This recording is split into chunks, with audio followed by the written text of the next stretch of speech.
towards the end. Gemara says, Masechet Brachot, I believe it's Taf Aleph. Halevai sheitpalel Adam kol hayom. That means that if only we would be able to pray the entire day. So a day like today, we go a little bit lengthier in the tefillah, such as a special day for tefillah, Ta'anit Esther, a day of Kabbalat tefillot, according to the Sfarim.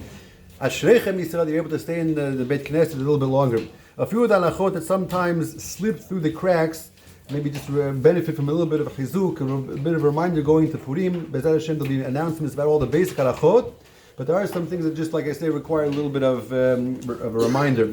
First of all, Baruch Hashem, for the women who put together the Mishloach Manot, they are the ones oftentimes, the many families who put them together. However, you have to remember, number one, that the men have an obligation to give the Mishloach Manot. You have to make sure that you give Mishloach Manot, which comprises of two foods, not necessarily different brachot. It's a common misconception. You don't have to have two different brachot. It has to be two types of food. A food and a drink counts as two separate foods. Make sure that you do so. And if your wife is delivering, or if a woman is delivering, she should also have in mind that she is doing the mitzvah, because she has a personal obligation to give mishloach manot. All the mitzvot of Purim apply to women as well. They were included in the miracle of salvation. Therefore, they are obligated with all the mitzvot. Having said that, the Sfarim bring down that it's important that a woman not deliver mishloach manot to a man, or vice versa. That is a violation of the halachot of tzniut. That men and women don't deliver mishloach manot to each other. A woman should deliver to a woman. That should be how she fulfills her mitzvah, and a man should deliver to men. That is how he fulfills his mitzvah. In a similar idea, of course, Purim, the Ramah brings down in the end, Siman Tafresh Tadichet, I believe, that there's an old minhag brought of wearing costumes on Purim. And the specific costumes that the Ramah refers to are men dressing in women's clothing and vice versa. However, the poskim say that although there was a basis for this, first of all, it's not for mingling purposes. It's the spirit of the day. Nahafochu. It reminds us of the Nes Nistar of Purim. However, as I mentioned in the past, Yalkut Yosef, Chacham Ovadia are very, very against this. The Kovetz Halachot, also on the Ashkenazi and Rav Shmuel Kamenetsky, they discourage it. If a person wants to put on a costume that involves the other gender's clothing, there is an allowance for one article of clothing. If a man wants to wear one article of women's clothing, the rest of it is men's clothing, there is such an allowance, and vice versa. If a woman wants to wear a men's hat, yesh omrim, there are those who say that is acceptable. But even for children, the poskim, Chacham Ovadia, discourages it. Certainly once the kids are a little bit old enough, they should not be made to dress as the opposite gender. Now, the Gemara tells us, Masechet Megillah, the beauty of when the Jewish people get together for a mishteh, for a feast, for a party where there's wine. And we contrasted, la'avdil, with what goes on in other parts of the world when there is a feast including wine. And the Gemara describes, and this is very integral to the whole feast and to the whole miracle of salvation, why was Vashtiya Malka, why was Achashverosh's first wife called to the party? To settle the score, because everyone was debating which is the most attractive culture, which is the most attractive, the woman. That's what they were talking about. Achashverosh said, come, I'm put an end to the discussion, I'll bring out my wife, and you'll be able to see for yourself what the reality is. And we contrast that with the Klal Yisrael.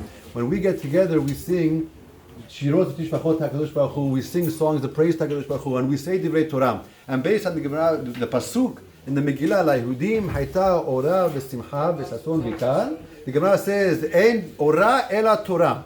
That what's light?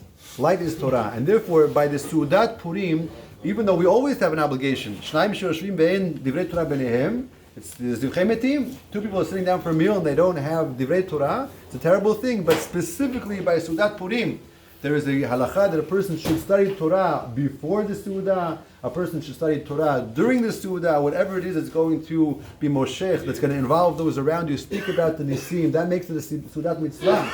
And certainly when it comes to the drinking, a person always has to keep in mind, what did Chazal have in mind with the halakha of Chayav Inish Nibsume Bepuria, when a person is supposed to drink on Purim? Unfortunately, things do get out of hand, and first and foremost, a person has to remember health. There is certainly no requirement or allowance for a person to endanger their health, God forbid, by drinking in such a way that would cause them harm, whether it's driving, whether it's becoming intoxicated and alcohol poisoning.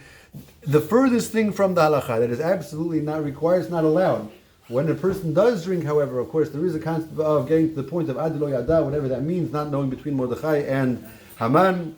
We have to be careful. There are halachot about praying when it comes to drinking. If a person has a revi'it of wine, the Maran writes they're not allowed to pray afterwards. The poskim say that had to do with the olden days. Their wine was much more potent and powerful. Now, as long as a person can speak clearly, he is required to pray. If a person prays, however, in a point where he can't speak in a manner which is clear, which is considered that he's the yachol ledaber b'fnei hamelech. If a person wouldn't speak in front of a politician, and your speech is too slurred, you're not allowed to pray in that state. And if a person does pray, his tefillah is to'evah. It's disgusting by HaKadosh Baruch Hu, and doesn't count, he has to pray again. All the poskim, bottom line, write that if a person is going to mess up on mitzvot because of drinking, then he obviously has no allowance to drink. If you're going to miss birkat hamazon, if you're going to miss arvit, then you have no allowance to begin drinking to that extent. A person should be chacham ena berosho. B'ezrat Hashem, the Suda should be a kiddush Hashem. It should be filled with divrei Torah and bring us close to HaKadosh Baruch Hu. La'yodim ha'eta ora v'simcha v'tzomikar. Everyone should have a Chag Purim Sameach.